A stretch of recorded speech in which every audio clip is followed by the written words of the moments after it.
अस्सलाम वालेकुम, मैं हूं शाहजेब खानजादा। कल हमारे प्रोग्राम में दुबई में मकीम पाकिस्तानी बिजनेसमैन उमर फारूक ज़हूर ने दावा किया कि इमरान खान को सऊदी वली अहद की तरफ से तोहफे में दी गई कीमती घड़ी का सेट उनके पास है, जो उन्होंने इमरान खान के मुशीर एहतसाब शहजाद अकबर के कहने पर दुबई में फरागोगी से खरीदा था। उमर फारूक ज़हूर ने प्रोग्राम के दौरान ही ये कीमती तोहफे दिखा भी दिए, हमारे साथ तस्वीर और सर्टिफिकेट्स भी शेयर किए और यह दावा भी किया कि उन्होंने इस पूरे सेट को बुशरा बीबी की दोस्त फरागोगी से $20 लाख यानी उस वक्त रुपए के कदर के हिसाब से 28 करोड़ रुपए में तकरीबन खरीदा था और फरागोगी के इसरार पर ही कैश में अदायगी की थी। उमर फारूक ज़हूर के दावे के बाद सियासी हलचल मच गई है। इमरान खान पर कई अहम सवालात उठने लगे क्योंकि इस घड़ी की फरोख्त से मुतालिक इमरान खान के मौक़िफ़ और उमर फारूक ज़हूर के साथ मुबैना डील में पैसों का बहुत बड़ा फर्क सामने आ रहा है। इमरान खान ने इलेक्शन कमीशन में इस हवाले से मौक़िफ़ अख्तियार किया था कि तोशा खाना के इन तोहफ़े की कीमत 10 करोड़ से ज़ायद लगाई गई थी और उन्होंने ये सेट उसका 20% यानी 2 करोड़ 12 लाख रुपए अदा करके अपने पास रख लिया था और फिर बाद में 5 करोड़ 80 लाख रुपए में फरोख्त कर दिया था। मगर घड़ी के मुबैना खरीदार उमर फारूक ज़हूर का दावा है कि उन्होंने ये सेट खरीदने के लिए फरागोगी को $20 लाख यानी तकरीबन 28 करोड़ रुपए अदा किए थे। ये इमरान खान साहब पर बहुत संगीन माली बेज़ाब्तगी का इल्ज़ाम हो सकता है, जिसकी वजह से मुबैना तौर पर कौमी खजाने को करोड़ों रुपए का नुकसान पहुंचाया गया। इस पूरी कहानी की अहम किरदार फरागोगी हैं और फरागोगी के जो हस्बैंड हैं एहसन सलीम गुज्जर, वो हमारे साथ एक प्रोग्राम में अब से 6 माह पहले ये बात तस्लीम कर चुके हैं कि मई 2019 में वज़ीर आज़म इमरान खान जो एमनेस्टी स्कीम लेकर आए थे उसमें उन्होंने और फराह बीबी ने दोनों ने उसका फ़ायदा उठाया था और फराह बीबी साहिबा ने 33 करोड़ रुपए की एमनेस्टी स्कीम ली थी, जो कि लगभग तकरीबन वही अमाउंट बनता है जो कि सामने आ रहा है इस डील के तहत, जो कि उमर फारूक ज़हूर ने इल्ज़ाम लगाया है। अब अहम बात यह है कि इमरान खान साहब माजी में हमेशा कह चुके हैं कि जो चोरी करते हैं, जिनका काला धन होता है, जो टैक्स नहीं देते हैं, चोरी का पैसा होता है, उसे वाइट करने के लिए वो एमनेस्टी स्कीम लेते हैं। माजी में इमरान खान साहब ये इल्ज़ामात लगाते रहे, फिर अपनी हुकूमत में आकर एक के बाद एक एमनेस्टी स्कीम देते रहे, बाद में उन एमनेस्टी स्कीम्स पर पछतावे का इजहार भी करते रहे। मगर अप्रैल में डील होती है। अप्रैल 2019 में उमर फारूक ज़हूर का दावा है कि $20 लाख का उन्होंने ये सेट खरीदा है। उसके एक महीने बाद मई 2019 में फराह बीबी साहिबा एक एमनेस्टी स्कीम का फ़ायदा उठाती हैं, उनके शौहर एमनेस्टी स्कीम का फ़ायदा उठाते हैं। हमारे प्रोग्राम में वो इस बात को कबूल कर चुके हैं। ये बहुत ज़्यादा अहम सवालात हैं कि क्या ये वही पैसे हैं जिनको बाद में वाइट किया गया, एमनेस्टी स्कीम का फ़ायदा उठाया गया। हमारे साथ फराह खान के हस्बैंड मौजूद हैं, उनके खावन एहसन जमील गुज्जर साहब हमारे साथ मौजूद है। एहसन जमील गुज्जर साहब, बहुत शुक्रिया मैं शो में ज्वाइन करने के लिए, आपने वक्त निकाला अपना मौक़िफ़ देने के लिए। बराह रास्त इल्ज़ाम आपकी अहलिया पर लग रहा है कि उन्होंने $20 लाख में, यानी उस वक्त 140-141 रुपए का डॉलर था, कोई 28 करोड़ रुपए में उन्होंने ये तोहफे बेचे, उमर फारूक ज़हूर को बेचे और कैश में पैसे लेने पर इसरार किया। और ज़ाहिर ये वो तोहफे थे जो कि इमरान खान साहब को सऊदी अरब से मिले थे। आपका क्या मौक़िफ़ है? खान साहब शुक्रिया हमारा मौक़िफ़ लेने का, थैंक यू वंस अगेन। हमारा मौक़िफ़ क्रिस्टल क्लियर है कि Fari has never met this gentleman. ना उनका इनसे कभी कोई फ़ोन पे रब्ता हुआ, ना वो खुद कभी इनसे मिली, ना वो घड़ी फरी ने देखी, ना फरी का इस घड़ी को बेचने से किसी किस्म का कोई ताल्लुक वास्ता है। उस वक्त में 2019 में कभी फराह खान साहिबा दुबई गई? दुबई तो हमारा आना जाना लगा रहता है, लेकिन अगर आपको पर्टिकुलर डेट्स बताएं तो मैं चेक करके बता सकता हूँ। अप्रैल 2019 में, मैं अभी इंतजार कर लेता हूँ, अगर फराह खान साहब आपके साथ हैं तो उनसे पूछ लें, अप्रैल 2019 में क्या वो दुबई गई? नहीं, मेरे साथ नहीं है इस वक्त, but I will get back to you on this. But I am certain कि अगर वो गई भी हों तो उनका इस वॉच से, इस खरीदो फरोख्त से किसी किस्म का कोई ताल्लुक नहीं है और इस बंदे से वो कभी नहीं मिली। मुझे साथ में ये भी बताइएगा कि उनके इल्म में था फराह खान साहिबा के कि ये तोहफे मिले हैं, उनके साथ कभी बुशरा बीबी साहिबा ने शेयर किया हो, कि ज़ाहिर वो बहुत करीब थी बुशरा बीबी के? यार मेरे ख्याल में ये दफ्तर के अमूर हैं, इनका घर में कोई डिस्कस होना कोई उनका तुक बनता नहीं है, ना कोई मेरे नॉलेज के मुताबिक। और मैंने जितना ज़िंदगी में देखा है कि जो बहना है साबिक फर्स्ट लेडी, ना उनको तोहफे ताइफ की शौकीन है, ना उन्होंने कभी कोई जेवर पहने हैं, ना उन्होंने कभी कोई घड़ियां पहनी हैं। तो I don't know why they would discuss.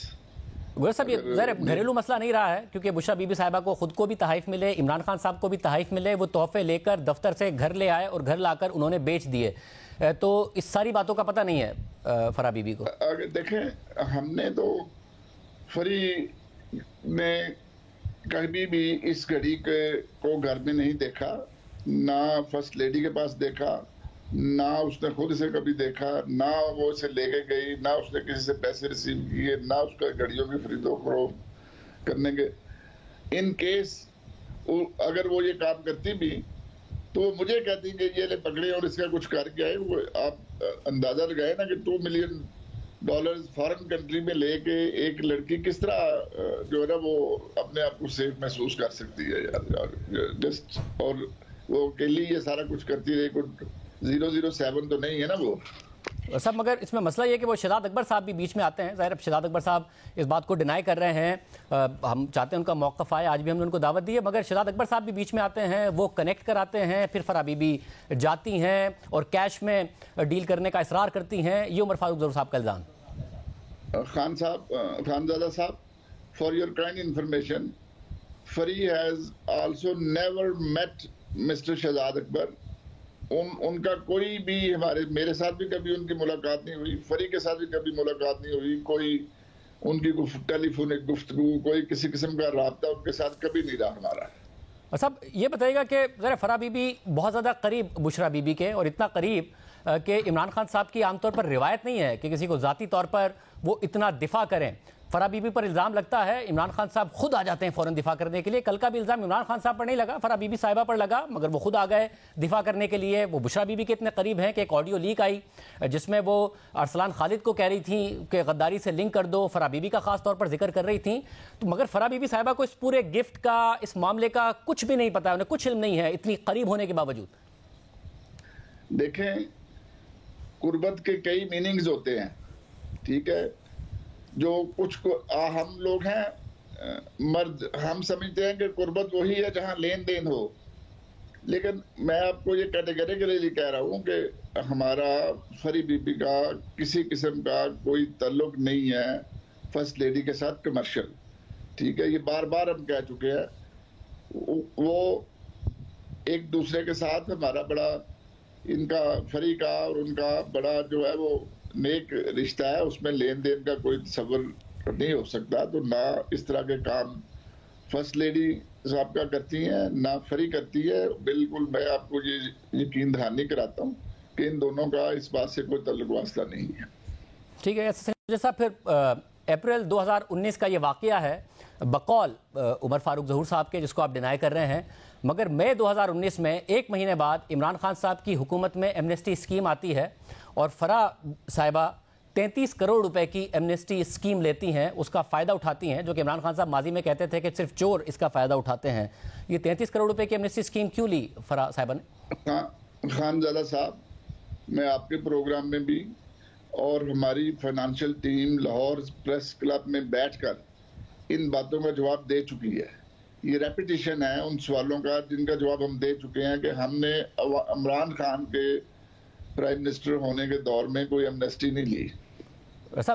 जो तारीख है वो रेपुटेशन नहीं है, उतनी ही तकरीबन कीमत। अप्रैल में डील हुई, मई में एमनेस्टी स्कीम 33 करोड़ रुपए की। ये सारा का सारा जो है ये रेपुटेशन नहीं है, ये नई बात है।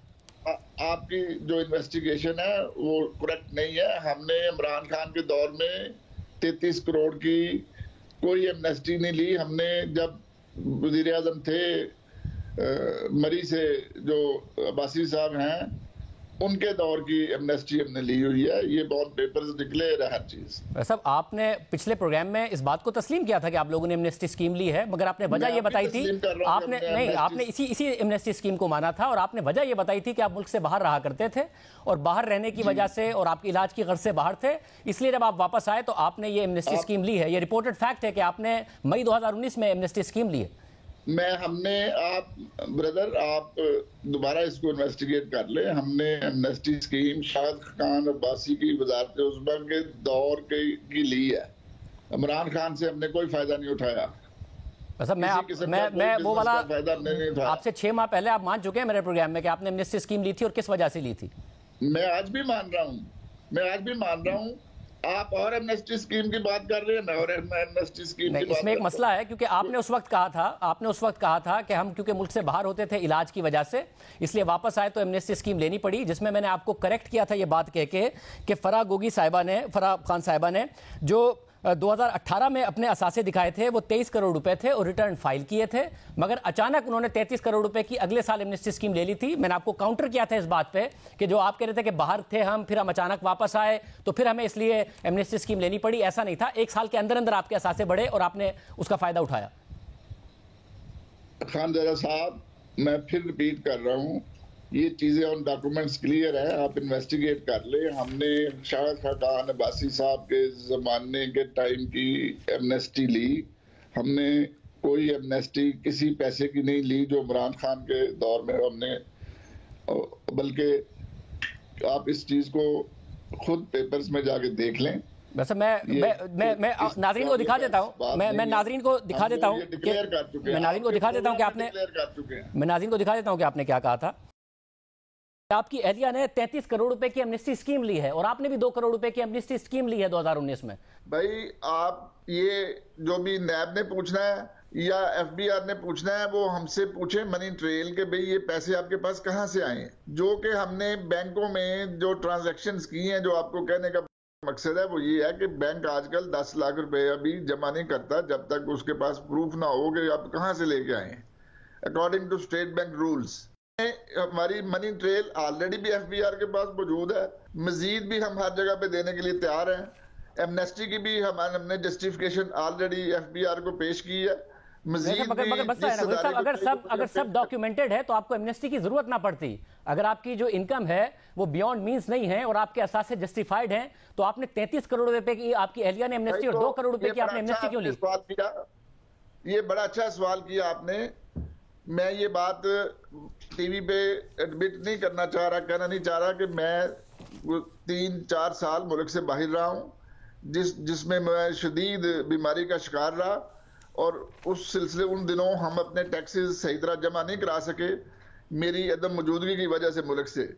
जब 2018 में हम लोग वापस आए, आके हमने सारा सिस्टम दोबारा शुरू किया तो हमने टैक्सों को रीफाइल दोबारा से मुल्क में अपने टैक्स फाइल शुरू किए।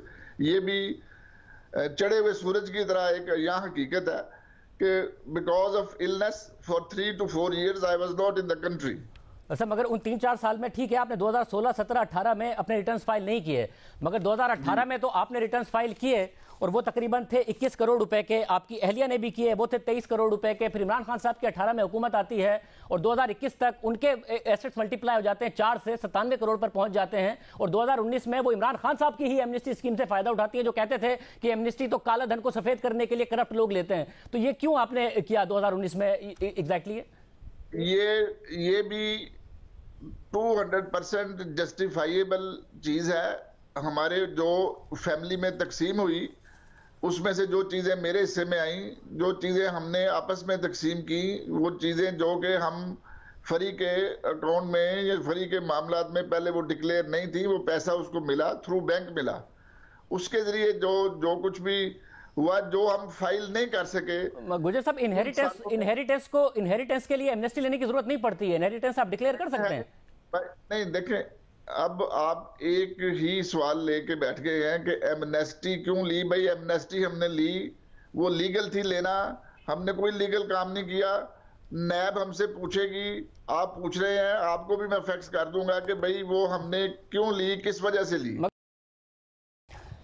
और फिर साथ में हमें ये भी बता दें गुजर साहब कि फिर मामला सिर्फ और सिर्फ उनका नहीं है, जो उनकी बहन है उनको फॉरेन रेमिटेंसेस में 2 साल में तकरीबन 8.5 करोड़ रुपए वसूल हुए जो कि उन्होंने किए 84 मिलियन रुपीस, और वो रेमिटेंसेस के जरिए किए और उनके असासे भी जो महज तकरीबन 5.5 करोड़ के थे वो 2 साल में बढ़कर 13.5 करोड़ के हो गए। तो फराह खान साहिबा की बहन का भी मामला है वो, और उनका कोई और उनकी बहन जो है फर्स्ट लेडी कर रहे हैं, मेरी कर रहे हैं, किसकी बहन की बात कर रहे हैं? फराह खान साहिबा की बहन की बात कर रहा हूँ, मुसर्रत साहिबा, जिनका कोई बाहर डिक्लेयर्ड बिजनेस नहीं था, उनके पास भी अचानक पैसे आते हैं और उन पैसों को से उनके जो असासे हैं वो 5.5 करोड़ से 13.5 करोड़ रुपए पर पहुंच जाते हैं।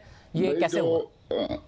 जो उनकी सिस्टर है, ठीक है, वो यूके में परमानेंट रेजिडेंट है यूके की, ठीक है, वहाँ उनका घर है, वो रहती हैं उधर।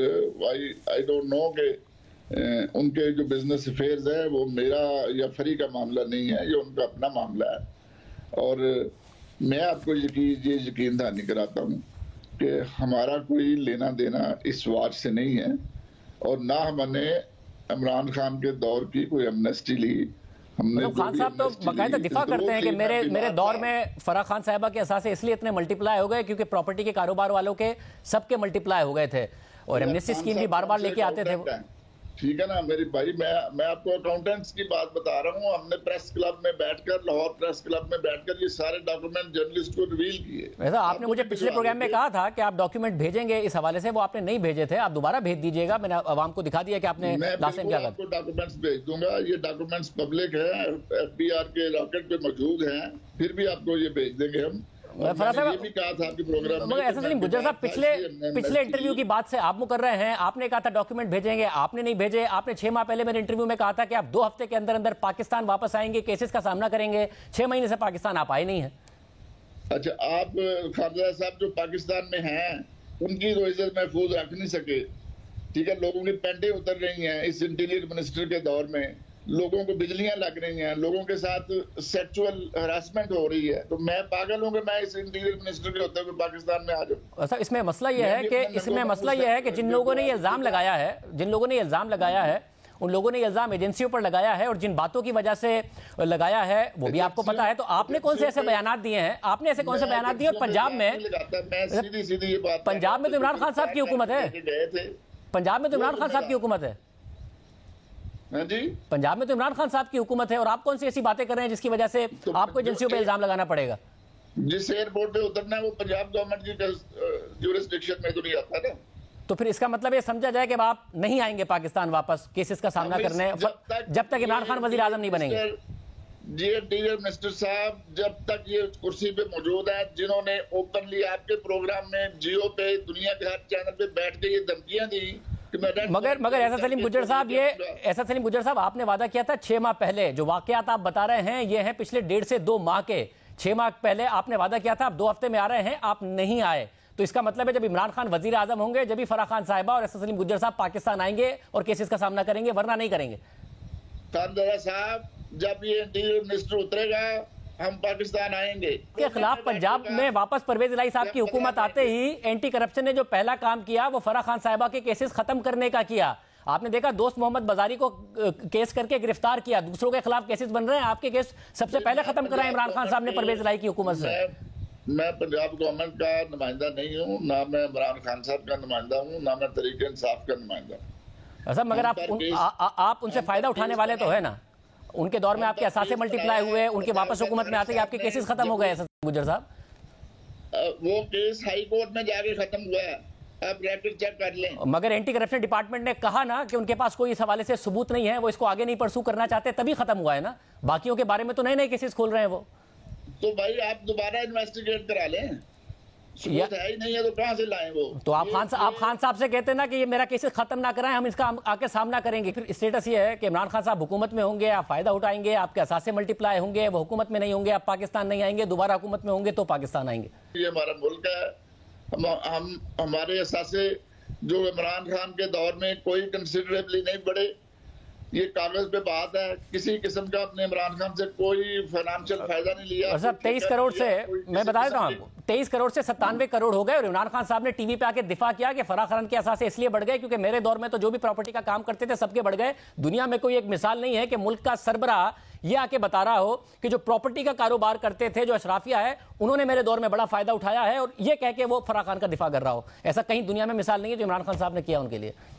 तो यार एक मासूम लोग जिन पे झूठे इल्जाम लगाए जाए, हर जिम्मेदार पाकिस्तानी को उनका दफा करना चाहिए, आपको भी करना चाहिए। बहुत शुक्रिया। गुज्जर साहब हमारे साथ मौजूद थे। गुज्जर साहब की गुफ्तगू आपने सुनी। गुज्जर साहब पहले जब फराह गोगी पर अहमद निसाई रसासों से मुतालिक इल्जाम लग रहे थे तो देखिए इमरान खान उनका कैसे दिफा करते हैं। मैं आपसे पूछना चाहता हूँ कि ये जो आपने फराह खान के ऊपर केस डाला है, ये किसी को भी पहले दिखाएं कि कोई केस बन सकता है। पहले तो क्या जी उसकी जो wealth beyond known source of income है, ये सिर्फ पब्लिक ऑफिस होल्डर्स के ऊपर अप्लाई करती है। वो कौन सी कोई एमएनए या पब्लिक ऑफिस होल्डर थी, वो तो एक रियल एस्टेट पे काम करती है 20 साल से। ये सीधी इंतकामी कार्रवाई ली जा रही है। ये कहा गया जी उसकी दौलत में 3 साल में बड़ा इजाफा है। आप सिर्फ ये चेक कर लें कि रियल एस्टेट में पिछले 3 साल में जो पैसा बना है वो पाकिस्तान की तारीख में नहीं बना।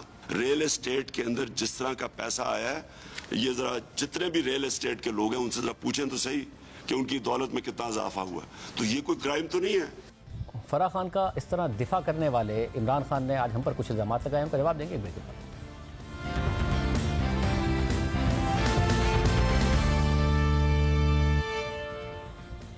कल हमने अपने प्रोग्राम में उमर फारूक ज़हूर का इंटरव्यू किया, उसके फ़ौरन बाद ही हमने इमरान खान साहब के सामने चंद सवालात रखे। उनको और तहरीक इंसाफ के दीगर रहनुमाओं को अपने प्रोग्राम में आने की दावत दी, आज भी दावत दी, मगर किसी ने प्रोग्राम में शिरकत नहीं की और हमारे सवालात के जवाब देने के बजाय जियो न्यूज़ और हमारे प्रोग्राम को निशाना बनाना शुरू कर दिया। हमारे खिलाफ पाकिस्तान, दुबई और बरतानिया में मुकदमा दायर करने की धमकी भी दे दी। खुद इमरान खान ने आज ट्वीट किया कि बस बहुत हो गया। कल जियो और खानजादा ने सरपरस्तों की मदद से एक मशहूर ज़माना धोखेबाज और आलमी सतह पर मतलूब मुजरिम की तराशी गई बेबुनियाद कहानी के जरिए मुझ पर बहुतान तराशी की। मैंने अपने वकला से बात की है और मैं जियो, खानजादा और इस धोखेबाज के खिलाफ पाकिस्तान में ही नहीं बल्कि बरतानिया और मुत्तहदा अरब अमारात में भी कानूनी चाराजोई का इरादा रखता हूँ। फिर आज अपने लॉन्ग मार्च से खिताब में भी इमरान खान ने हमारे खिलाफ कानूनी चाराजोई की धमकी दोहरा दी। इमरान खान जहाँ चाहें, जिस मुल्क में चाहें, जिस अदालत में चाहें, हम उनका सामना करने को तैयार हैं, मगर इमरान खान हमारे प्लेटफॉर्म या किसी भी फोरम पर हमारे उन सवालों का जवाब क्यों नहीं दे रहे हैं जो हम मुसलसल उनके सामने रख रहे हैं। इमरान खान साहब, उमर फारूक ज़हूर अगर आपके बकौल एक फ्रॉड भी है तो वो तोहफे जिसमें खाना काबा बना हुआ है और हीरे से भरी हुई घड़ी है, एक पेन जिसमें 1466 हीरे हैं, एक इंतहाई महंगे हीरे के साथ अंगूठी है और कफलिंग्स हैं, वो सऊदी वली अहद मोहम्मद बिन सलमान ने आपको दिए थे और इसलिए दिए थे कि आप पाकिस्तान के वज़ीर आज़म हैं। वो उसी उमर फारूक ज़हूर के पास मौजूद हैं जो बकौल आपके एक फ्रॉड है। इस मुल्क के अवाम ने 1.5 करोड़ से ज़्यादा वोट आपको दिए, मुल्क के वज़ीर आज़म आप बने, खुद को सादिक व अमीन आप कहते हैं, रियासत मदीना के दावेदार आप हैं, खुलफाए राशिदीन की मिसाल आप देते हैं, अपनी तहरीक का आज़ सल्लल्लाहु अलैहि वसल्लम की तकालीफ से मुवाजना आप करते हैं। इसलिए जवाब आपको देना है। आप हर मौके पर खुद पर उठने वाले सवालों का जवाब देने के बजाय दूसरों पर इल्ज़ामात की बौछार करके सिर्फ डिस्क्रेडिट ना करें, बल्कि अब आपको जवाब देना है। अगर आपका दावा है कि उमर फारूक ज़हूर की कहानी में झोल है तो आपकी कहानी में उससे ज़्यादा झोल है। अगर एक लम्हे के लिए मान लें कि उमर फारूक ज़हूर की कहानी आपके दावे के मुताबिक बिल्कुल झूठ है, तो आइए आपकी कहानी आवाम के सामने रख देते हैं। आपकी कहानी यह है कि आपने खुद बकौल आपके 10 करोड़ रुपए के तोहफे 5 करोड़ 70 लाख रुपए में इस्लामाबाद की एक लोकल मार्केट में एक खस्ता हाल दुकान में बेच दिए और उसकी बैंकिंग ट्रांजैक्शन भी आप दिखाने को तैयार नहीं। आप एक फोटोकॉपी हुए लेटर हेड पर एक हाथ से लिखी हुई रसीद दिखाकर चाहते हैं कि कौम यकीन करे कि तकरीबन 5.25 करोड़ की अदायगी इस रसीद के साथ इस दुकान पर हो गई है और अब मालिक भी दुकान बेचकर भाग गया है।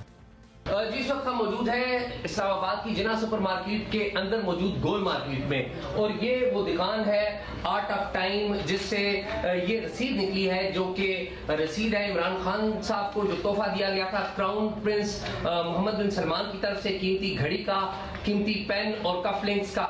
इस दुकान की ये रसीद है जो कि 22 जनवरी 2019 को जारी हुई है, जिसके मुताबिक इस तमाम कीमती तोहफे की जो कीमत है वो 5 करोड़ 10 लाख रुपए लिखी गई है, रसीद दी गई है। हम यहाँ पर पूछने आए हैं कि ये रसीद लेने, इसकी रकम किसने ली या ये रसीद किस तरीके से निकली।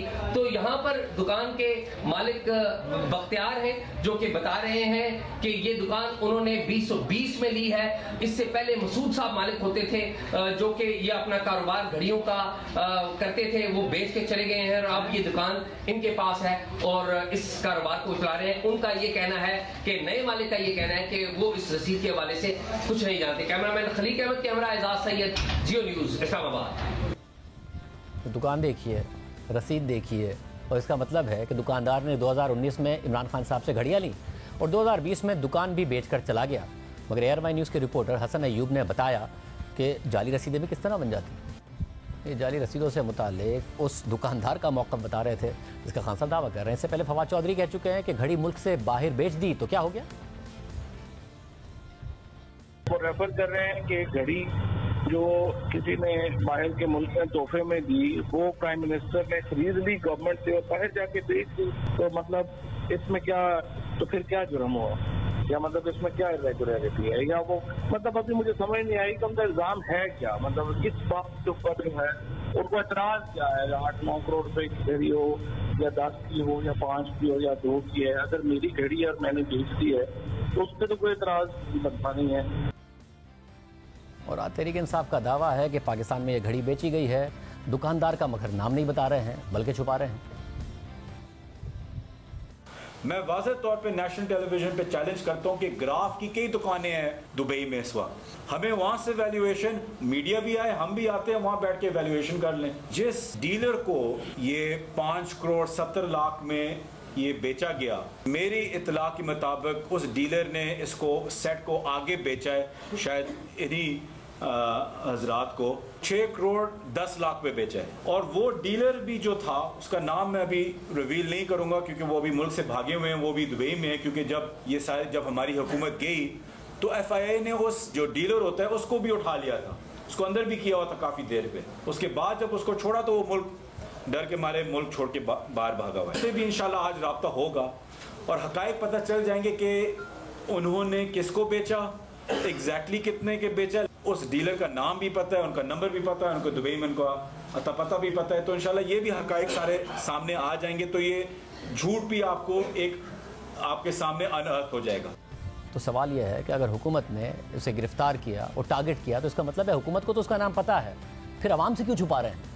क्यों उसका नाम और बैंकिंग ट्रांजैक्शन की पूरी मनी ट्रेल आवाम के सामने नहीं रख रहे हैं? फिर खान साहब, आप चाहते हैं कि कौम इस बात पर यकीन करे कि इस तोहफे में एक पेन जिसमें 1466 सिर्फ हीरे हैं, उसमें से पेन की कीमत निकाल दें। यह सोने का पेन है, इसमें से सोने की कीमत भी निकाल दें। ग्राफ जो कि दुनिया का सबसे महंगा तरीन ब्रांड है, जिसने $55 मिलियन यानी तकरीबन 125 अरब रुपए की घड़ी भी बेची है, उसकी ब्रांड वैल्यू भी निकाल दें। तो भी आपने 1466 हीरों के इस पेन की मालियत 15 लाख रुपए लगवाई और फिर 20% यानी 3 लाख रुपए में ये पेन खरीद लिया और 7.5 लाख रुपए में बेच दिया। यानी आपने खान साहब एक हीरे की मालियत 1000 रुपये लगवाई और अदायगी 200 रुपये फ़ी हीरा की और 500 रुपये फ़ी हीरा में ये पेन बेच दिया। खान साहब, आपकी इस बात पर हंसा तो जा सकता है मगर यकीन नहीं किया जा सकता है, क्योंकि जिस मार्केट में आपके बकौल आपने 500 रुपये के हिसाब से एक कीमती तोहफा बेच दिया है, इस मार्केट में आप इतने पैसों में एक वक्त का खाना भी नहीं खा सकते हैं। और ग्राफ कंपनी तो दुनिया के बेहतरीन हीरो के लिए जानी जाती है। इसके अलावा खान साहब, आपको ये जवाब भी देना है कि तोशाखाना स्कैंडल आपके दौरे हुकूमत में ही सामने आ गया था, मगर आपने पूरी कोशिश की कि तफसीलात सामने ना आए और दोस्त ममालिक की नाराज़गी का बहाना बनाते रहे। और जिस सहाफ़ी ने यह स्कैंडल कवर किया उसके साथ क्या क्या हुआ वो अपनी कहानी बार बार बताता रहा है। उस सहाफ़ी और उसकी वालदा को धमकियाँ दी गई, 2 बार नौकरी से निकलवाया गया। जब वो अदालत गया तो अदालत के सामने बहाने बनाए गए। खान साहब, आपको इसका भी जवाब देना है।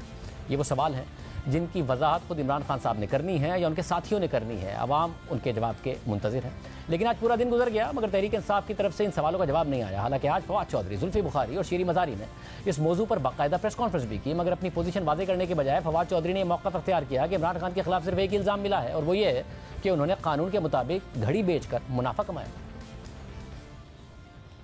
जहाँ पे नवाज शरीफ और आसिफ जरदारी जो हैं उनके हम केसेस देखते हैं, जो एक एक केस जो है वो 20-20 अरब रुपए का, 24-24 अरब रुपए का है। वहाँ पे इमरान खान के ऊपर अगर कोई एलिगेशन मिला है तो वो ये है कि उन्होंने जो घड़ी ख़रीदी थी कानून के मुताबिक उन्होंने बेच दी और इस तरह से इमरान खान ने 3.5 करोड़ रुपए या 4 करोड़ रुपए जो हैं वो प्रॉफिट कमाया। फवाद चौधरी का ये दावा झूठ है। तोशाखाना स्कैंडल के अलावा इमरान खान पर संगीन माली बेज़ाब्तियों के और भी इल्ज़ामात हैं। ममनुआ फंडिंग केस का तो आज खुद इमरान खान ने भी जिक्र किया। ममनुआ फंडिंग केस इस वक्त भी अदालत में है। FIA उस पर मजीद तहकीकात कर रहा है। बरतानिया का फाइनेंशियल टाइम्स उस पर स्टोरी कर चुका है। इमरान खान ने आज तक उसके खिलाफ केस नहीं किया है बल्कि उसको एक इंटरव्यू दे दिया है जिसमें अमेरिका के हवाले से अपनी पोजीशन से पीछे हटे हैं। इसके साथ साथ इमरान खान से जुड़ा माली बेज़ाब्तियों का एक और संगीन मामला है जिसका जवाब इमरान खान ने आज तक नहीं दिया है। यह संगीन इल्ज़ाम 190 मिलियन पाउंड यानी 50 अरब रुपए से मुतालिक है और मुल्क की तारीख के बहुत बड़े स्कैंडल्स में से एक है। इमरान खान पर इल्ज़ाम है कि उनकी हुकूमत में बरतानिया में एक पाकिस्तानी बिजनेस टाइकून पर 190 मिलियन पाउंड यानी 50 अरब रुपए का जुर्माना हुआ जो पाकिस्तानी हुकूमत को मिलने थे, मगर तहरीक इंसाफ की हुकूमत में यह रकम कौमी ख़जाने में जमा कराने के बजाय सुप्रीम कोर्ट के उस अकाउंट में एडजस्ट कर दी गई जहां पहले ही इस प्रॉपर्टी टाइकून के ज़िम्मे 460 अरब रुपए वाजिब अदा थे। ये वो संगीन इल्ज़ाम है जो इमरान खान का पीछा कर रहा है। मगर फिर भी तहरीक इंसाफ के रहनुमा कहते हैं कि इमरान खान पर तो तोशाखाना के अलावा माली बेज़ाब्तियों का कोई दूसरा इल्ज़ाम ही नहीं है और काबीना के ज़रिए कैसे बिजनेस टाइकून को फ़ायदा पहुंचाया गया, पूरी काबीना के से मामला किस तरह सीक्रेट रखा गया, किस तरीके से उसका अप्रूवल लिया गया। आज खुद फैसल बाउडा ने तफसीलात बताई। इस बिजनेस टाइकून ने किसको बेनिफिट दिए हैं, क्योंकि ये स्कैंडल भी सामने आया कि अलकादिर ट्रस्ट के लिए ज़मीन इसी बिजनेस टाइकून ने दी। बुशरा बीबी जो कि इमरान खान साहब की अहलिया हैं वो उसमें इन्वॉल्व हैं। फराह खान जो कि बुशरा बीबी की दोस्त है वो भी इसमें इन्वॉल्व हैं। तो माली फ़ायदा किसने उठाया, ये सवाल बहुत ज़्यादा अहम है। 50 अरब रुपए का ये स्कैंडल है। 190 मिलियन पाउंड्स बरतानिया में बाकायदा तौर पर पकड़े गए और पाकिस्तान को ट्रांसफ़र हुए और इस बिज़नेस टाइकून को फ़ायदा पहुंचा दिया गया। बराह रास्त रिश्वत का ये केस बनता है कि फ़ायदा उठाकर इतनी बड़ी रकम छोड़ दी गई और काबीना के अंदर क्या हुआ था उसका अहवाल फैसल वाउडा बता रहे हैं। एक और स्कैंडल बन रहा है, वो बहुत बड़ा बन रहा है। जो तफसीलात हम आपके सामने ब्रेक के बाद रखने जा रहे हैं वो आपके लिए सुनना बहुत ज़रूरी है। ब्रेक के बाद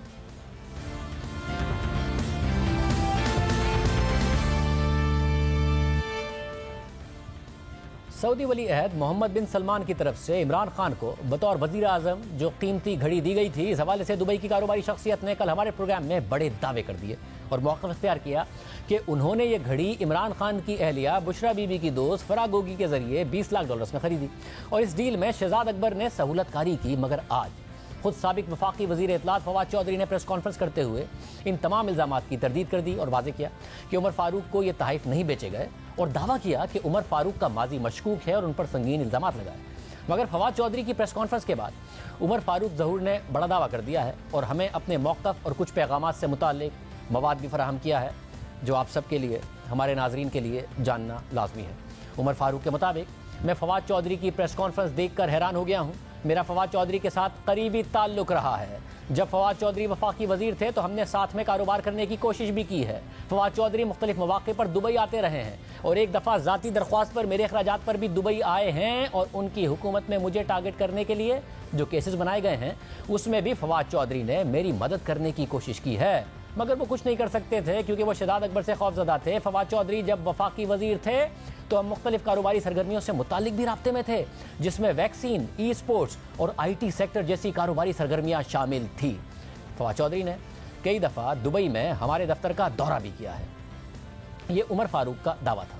लेकिन जब हमने उमर फारूक ज़हूर से सवाल किया कि आपके इन इल्ज़ामात के क्या सबूत हैं तो उन्होंने हमारे साथ कुछ व्हाट्सएप पैगाम शेयर किए हैं जिनमें मुबैना तौर पर फवाद चौधरी खुद उमर फारूक ज़हूर से बातचीत कर रहे हैं। मगर हमने उमर फारूक के इस दावे पर भी सवाल उठाया और कहा कि आपकी फवाद चौधरी के नाम से जिस शख्स से बातचीत हो रही है आप उसका नंबर भी शेयर करें। और फिर उमर फारूक ने वो नंबर भी शेयर किया और वो नंबर वही है जिसे इस वक्त तहरीक इंसाफ के रहनुमा फवाद चौधरी इस्तेमाल कर रहे हैं। और फिर हमने फवाद चौधरी और उमर फारूक के दरमियान होने वाली बातचीत का जायज़ा भी लिया और हमें पता चला कि कल जब सऊदी वली अहद मोहम्मद बिन सलमान की तरफ से मिलने वाले तहाइफ को फ़रोख्त करने की खबर हमने चलाई तो उसके बाद भी मुबैना तौर पर फवाद चौधरी और उमर फारूक के दरमियान बातचीत हुई। फवाद चौधरी ने आज प्रेस कॉन्फ्रेंस करके उमर फारूक को मशकूक करार दिया, संगीन इल्ज़ामात लगा दिए।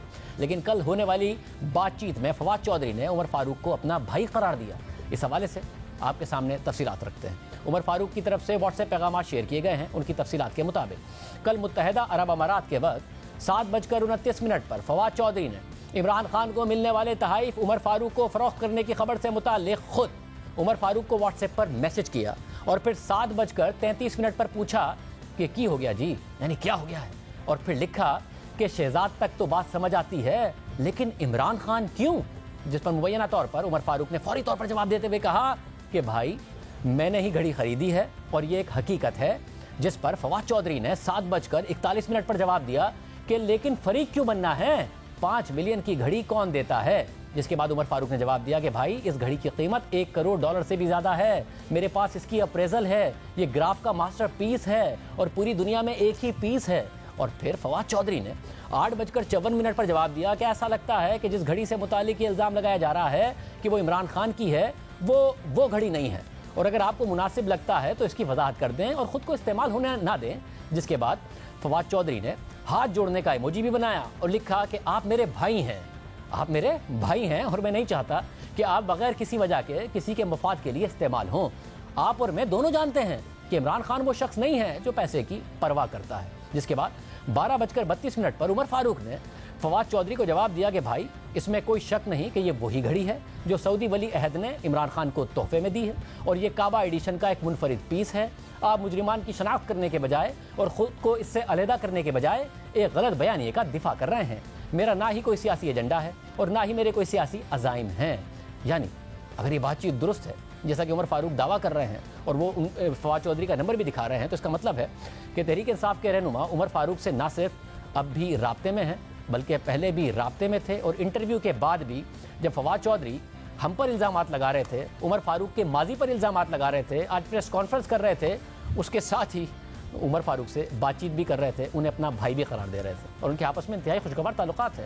क्योंकि जो व्हाट्सएप पैगाम हमें उमर फारूक ने भेजे हैं इससे मुबैना तौर पर लगता है कि ना सिर्फ फवाद चौधरी ने उमर फारूक के केस से मुतालिक उनसे बात की है बल्कि अपने ही वुज़रा को बुरा भला भी कहा है। साथ ही मुबैना तौर पर उमर फारूक से वैक्सीन के मामले पर कारोबारी बातचीत भी की है। पाकिस्तान में ई स्पोर्ट्स के प्रोजेक्ट से मुतालिक भी बातचीत की गई है। सिर्फ यही नहीं, अहम बात यह है कि तहरीक इंसाफ की हुकूमत में उमर फारूक के खिलाफ पाकिस्तान में केसेस बनाए गए और उनके रेड वारंट भी जारी किए गए। और आज तहरीक इंसाफ का दावा है कि उमर फारूक एक फ्रॉड है, अगवाकार हैं, और उनका यह दावा ठीक भी हो सकता है और गलत भी हो सकता है। मगर व्हाट्सएप पैगाम के मुताबिक 17 दिसंबर 2020 को उमर फारूक मुबैना तौर पर पाकिस्तान में अपने केस से मुतालिक फवाद चौधरी को पैगाम भेजते हैं और 17 दिसंबर 2020 को ही 10:34 पर फवाद चौधरी जवाब देते हैं कि मेरे पास तमाम तफसीलात हैं और आपका अंदेशा बिल्कुल ठीक था, इसमें कुछ भी नहीं है उस खातून के अलावा।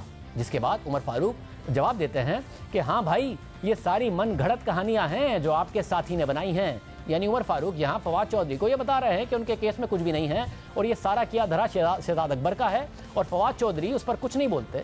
लेकिन पैगामात का तबादला यहाँ रुकता नहीं है। उमर फारूक एक गेमिंग कंपनी से मुतालिक एक खबर फवाद चौधरी के साथ शेयर करते हैं और फिर वो फॉरवर्डेड पैगामात भेजते हैं। पहले पैगाम में लिखा होता है कि हमारी पोर्टफोलियो कंपनीज़ का एक कंपेटिटर ये है, और दूसरे फॉरवर्डेड मैसेज में लिखा हुआ है कि इसका मार्केट कैप $4 बिलियन का है। मगर दिलचस्प बात यह है कि मुबैना तौर पर शहजाद अकबर को बुरा भला कहने वाले शख्स को फवाद चौधरी जवाब देते हैं कि मुझे मेमोरेंडम ऑफ अंडरस्टैंडिंग भेज दें, जिसका मुबैना तौर पर उमर फारूक जवाब देते हैं कि मैं अफ्रीका से वापस आ रहा हूं और इस वक्त फ़्लाइट में हूं, मेमोरेंडम ऑफ अंडरस्टैंडिंग तैयार है, मैं आपको भेजने से पहले इसे हतमी तौर पर देखना चाहता हूं, कल इंशाअल्लाह। जिस पर फवाद चौधरी जवाब देते हैं कि मुझे इंतज़ार रहेगा।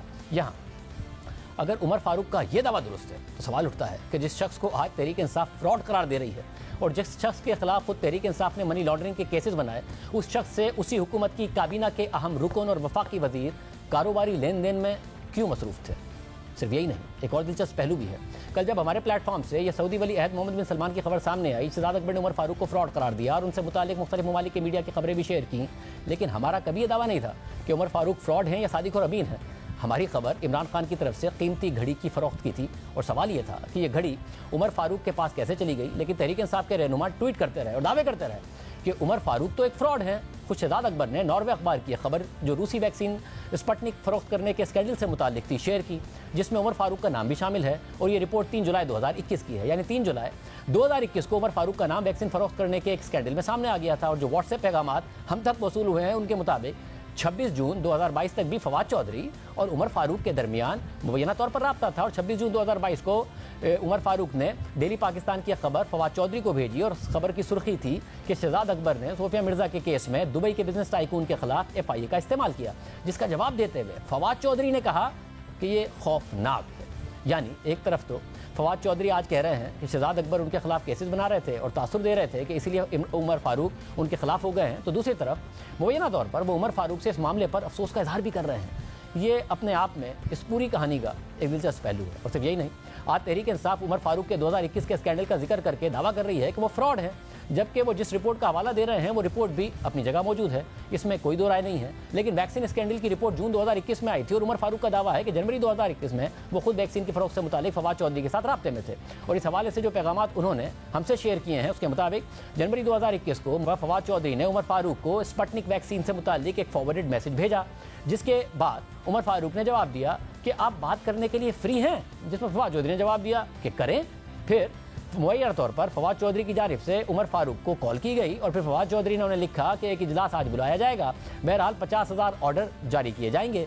ये मुबैना तौर पर फवाद चौधरी उमर फारूक से कह रहे हैं और हुकूमती फैसलों का बता रहे हैं। और फिर 23 जनवरी 2021 को फवाद चौधरी उमर फारूक के एक पैगाम का जवाब देते हुए लिखते हैं कि आपका मसला हल हो गया है, जिस पर उमर फारूक हंसते हुए लिखते हैं कि मेरे तो बहुत से मसाइल हैं, आपने कौन सा मसला हल किया है। जिस पर फवाद चौधरी जवाब देते हैं कि वैक्सीन वाला मसला हल हो गया है, बाकी 2 मसलों पर भी काम जारी है। जिस पर उमर फारूक ने फवाद चौधरी को जवाब दिया कि बहुत अच्छे भाई, क्या वो आपको कोई खत भेज रहे हैं जिस पर फवाद चौधरी जवाब देते हैं कि डॉक्टर फैसल इस पर काम कर रहे हैं, और इसके बाद भी फवाद चौधरी और उमर फारूक की वैक्सीन से मुताल्लिक बातचीत सामने नजर आती है।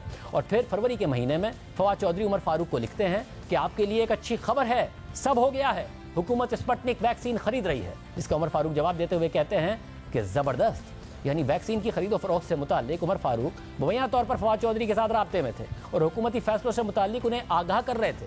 मगर दूसरी तरफ वही तहरीक इंसाफ की हुकूमत उमर फारूक के किसी और मुल्क में वैक्सीन स्कैंडल की रिपोर्ट को अपने हक में इस्तेमाल भी कर रही है। और सिर्फ यही नहीं, गेमिंग यानी ई स्पोर्ट्स से मुताल्लिक भी फवाद चौधरी और उमर फारूक की मुबैना बातचीत सामने आई है। और इस हवाले से जो व्हाट्सएप पैगाम हमारे सामने आए हैं वो दिसंबर 2020 से शुरू होते हैं और इसमें उमर फारूक और फवाद चौधरी बातचीत करते हुए नजर आए हैं कि वजारत खेल के साथ एक इजलास तय किया जाए। और इस हवाले से जूम का एक इनवाइट लिंक भी उन पैगाम के अंदर मौजूद है। साथ ही फवाद चौधरी एक खातून की भी सिफारिश करते हैं और बताते हैं कि वो आपकी टेक कंपनी के लिए असासा साबित हो सकती है। और इस ई स्पोर्ट्स के प्रोजेक्ट से मुताल्लिक दोनों अफराद के दरमियान मुबैना तौर पर मेमोरेंडम ऑफ अंडरस्टैंडिंग की भी बातचीत हो रही है। और फवाद चौधरी इन पैगामात में उमर फारूक को अपनी दुबई आमद से मुताल्लिक भी बताते हुए नजर आते हैं। अब सिर्फ यही नहीं, जो बातचीत हमारे साथ शेयर की गई है उसमें एक मौके पर मुबैना तौर पर उमर फारूक फवाद चौधरी को कहते हैं कि नए वजीर दाखिला ने ओहदा संभाला है, क्या आपको लगता है कि हम उनके साथ अपने मसाइल को सुलझा सकते हैं? जिसका फवाद चौधरी ने जवाब दिया कि वो एक डमी है, मैंने वजारत दाखिला के सेक्रेटरी से बात की है।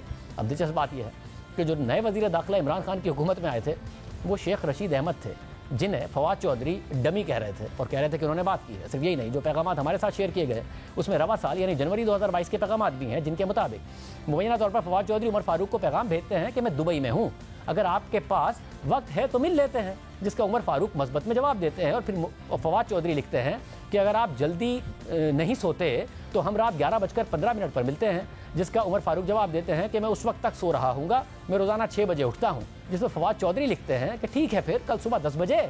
जिसका उमर फारूक जवाब देते हैं मैं कल यॉट पर हूँ, फ़खर से कल मिल रहा हूँ, मैंने उनसे पहले बात की है और उन्होंने बताया कि आप भी वहाँ आ सकते हैं। जिस पर फवाद चौधरी ने जवाब दिया कि चले फिर वहीं मिलते हैं।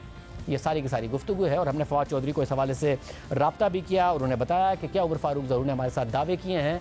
उन्होंने इन पैगामात का भी कोई जवाब नहीं दिया। ये प्लेटफॉर्म उनके लिए हाजिर है, कल भी प्रोग्राम में आए और जवाब दें, हम उनका मौक़िफ़ भी आपके सामने रखेंगे। ये वो गुफ्तगू है जो फवाद चौधरी की सामने आई है। और अहम बात यह है कि फवाद चौधरी ने कल भी इल्ज़ाम लगाया उमर फारूक ज़हूर पर, हम पर भी इल्ज़ाम लगा दिए कि फ्रॉड का इंटरव्यू किया जा रहा है। आज भी उन्होंने इल्ज़ाम लगाया, कल रात तक उनसे राब्ते में थे, भाई कह रहे थे और उनसे दरख्वास्तें कर रहे थे। याद दीजिए। अल्लाह हाफ़िज़।